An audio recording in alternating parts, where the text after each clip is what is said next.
iniciar o nosso evangelho, né? Um pouquinho mais tarde hoje, mas o importante é não deixar de fazer.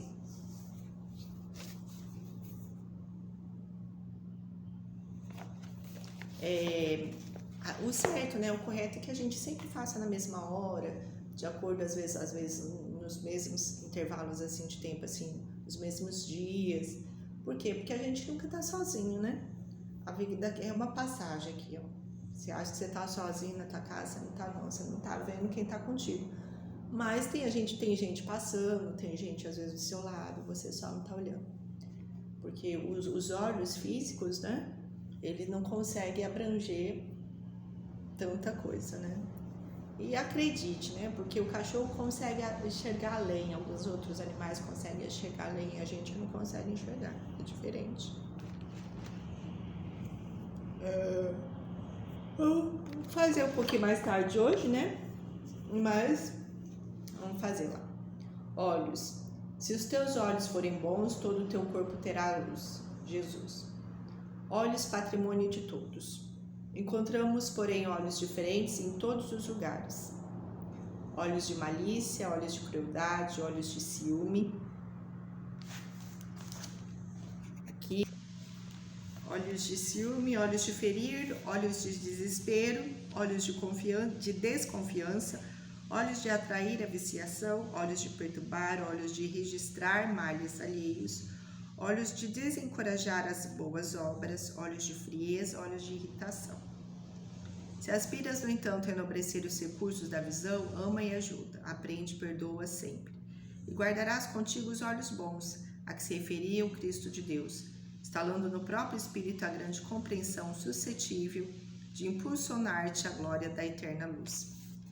Nessa parte aqui dos olhos, eu acho que eu já tive quase todos. Eu tenho de malícia, ciúmes, ferir, desespero, desconfiança, viciação, perturbar, registrar males alheios, frieza. Acho que, nossa senhora, fora esse olhos de crueldade, que até onde eu sei, não sou uma pessoa cruel, né? Não tenho essa coragem. Mas ser cruel não é ter coragem, né? Ser cruel é ser covarde, né? Tem uma grande diferença. Fora isso, eu acho que eu tenho todos esses olhos aqui, né? Por isso que eu tô aqui encarnadinha, bonitinha, né? Então é importante a gente ter olhos, né? Os nossos olhos, né? Olhos de ver, ouvidos de ouvir, boca para falar, coração para sentir. Todos os seus órgãos, né? Você produz algo com ele, né? O que você olha, depois o que você interpreta, como você olha. Tudo isso é como a gente vai ser, o que a gente vai fazer ao nosso semelhante, né? É tudo um todo que nos forma, né? Que tem aquele ditado assim, o que sai da sua boca é o que tem no seu coração, né? É o que você é. É a mesma coisa, acho que em relação à visão, né? Como você enxerga. O duro é que a gente tem uma mania, além de enxergar dessa maneira, de enxergar tudo com pessimismo às vezes, né? E não é assim que se enxerga. Então vamos continuar o Evangelho. Bem-aventurados aflitos. Né? O homem não é, portanto, punido sempre ou completamente punido na sua existência presente, mas jamais escapa às consequências de suas faltas. A prosperidade do mal é apenas momentânea, e se ele não expia hoje, espiará amanhã, pois aquele que sofre está sendo submetido à expiação do seu próprio passado. A desgraça que à primeira vista parece imerecida tem, portanto, a sua razão de ser, e aquele que sofre pode sempre dizer: perdoai-me, Senhor, porque eu pequei. De fato, né? A questão de pedir perdão é só pelo fato que reconhecer que a gente errou. Porque se você errar e falar que depois não quer, eu fiz aquilo lá pro meu semelhante, mas eu acho que eu não mereço passar o que eu fiz. Mas você fez.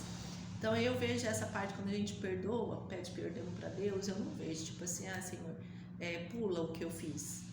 Eu sei que eu errei por o que eu fiz, não deixa acontecer nada comigo. Eu não vejo dessa maneira.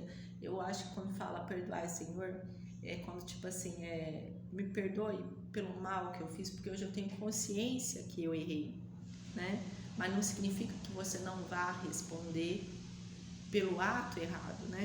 Então, tanto nessa vida como na outra, a gente responde de maneiras diferentes, né? De formas diferentes ou com similares ao que a gente fez, né? E a gente assim vai nos aprimorando, né? O que é o sofrimento em si? O sofrimento o que é o sofrimento? O sofrimento é o nosso estado. Como nós nos encontramos, é que a gente pode formatar a palavra sofrimento. Você tem pessoas que, no meu ponto de vista, eu penso, nossa, sofre pra caramba, agora você vai ver a pessoa super feliz. Então, quer dizer, o sofrimento é como você se encontra no seu estado de espírito. É lógico que existe aí coisas muito ruins, né, que umas pessoas fazem ao outro, né, ser vítimas de alguém é diferente, mas até nessa parte você tem que entender como vai estar o seu estado de espírito, né? Então, quer dizer, é muito importante a gente entender que nós vamos estar exatamente como nós queremos, né?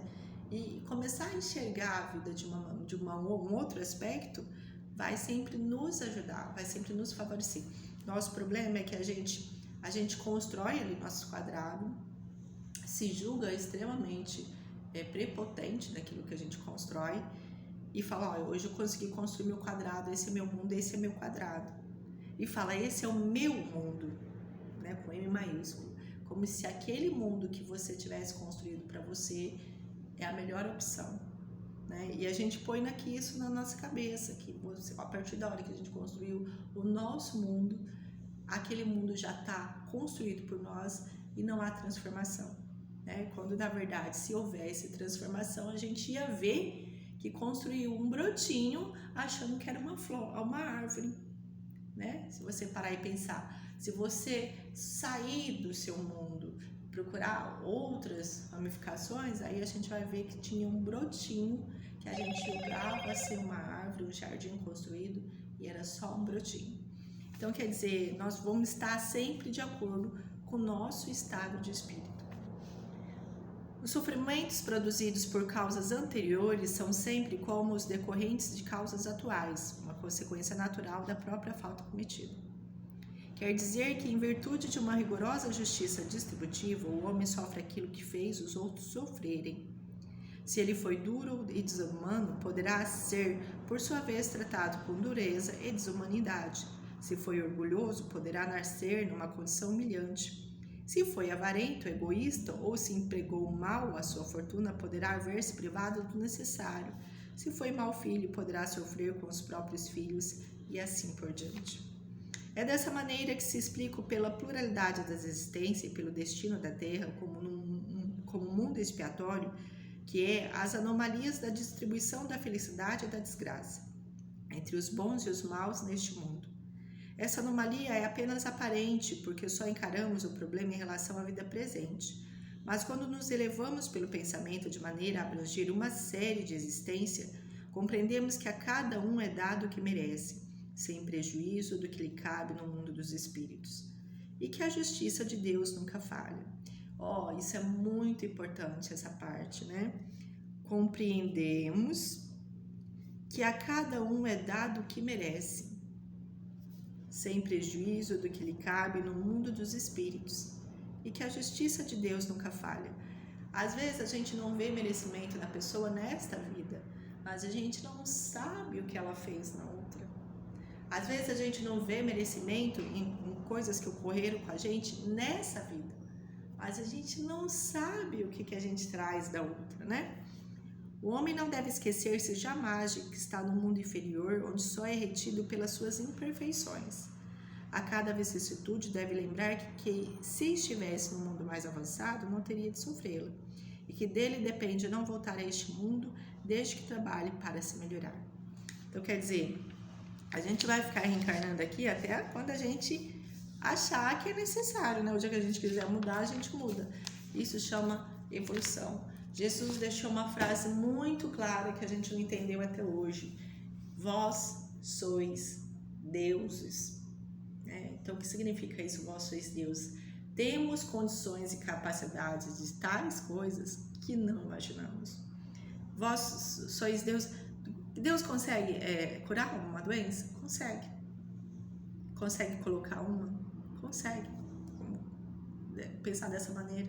Consegue transformar algo? Consegue. Consegue retirar algo? Consegue.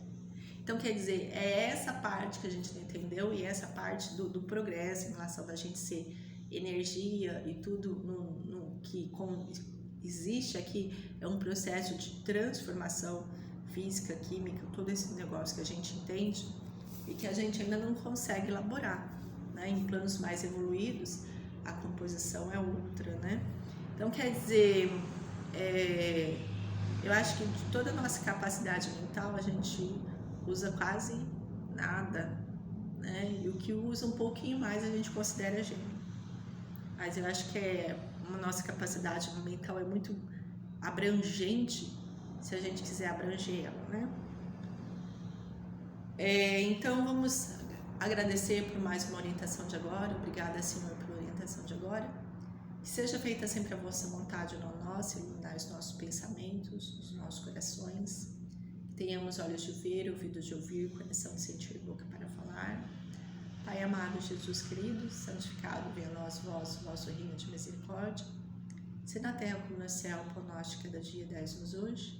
Perdoa, Senhor, as nossas dívidas, da mesma medida e forma que nós perdoarmos nossos devedores. Não nos deixamos subir à tentação, mas livrai-nos da prática de todo mal. E obrigada por hoje.